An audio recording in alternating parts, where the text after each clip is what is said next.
Korban demo ricu di Makassar, Budi Haryadi, hingga kini masih jalani perawatan intensif di rumah sakit. Perlahan kondisi korban berlangsung mulai membaik.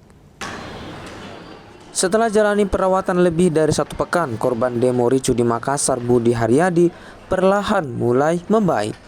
Korban mulai sadar, meski tetap harus jalani perawatan intensif di Rumah Sakit Primaya, Kota Makassar.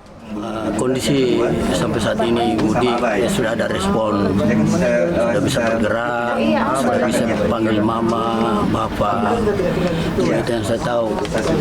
Kemudian tadi itu setelah Pak Menteri memberikan kesempatan bertanya, ini kan selama perawatan dia masih dalam tanggungan pemerintah.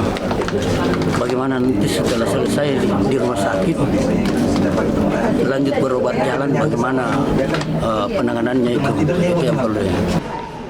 Pada 4 September 2025 lalu, Wakil Menteri Hak Asasi Manusia Mugianto sempat mengunjungi Budi Haryadi. Wamenhan berjanji pemerintah akan menanggung seluruh biaya pengobatan rumah sakit korban demo ricuh di Makassar.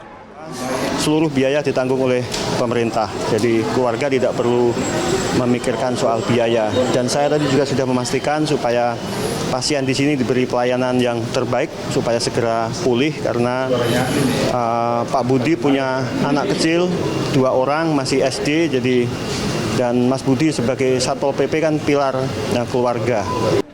Budi Haryadi jalani perawatan usai melompat dari lantai 5 gedung DPRD Kota Makassar saat gedung wakil rakyat itu dibakar massa pada 29 Agustus 2025 lalu. Satpol PP baru waktu itu sempat dirawat di ICU akibat kondisinya yang memburuk.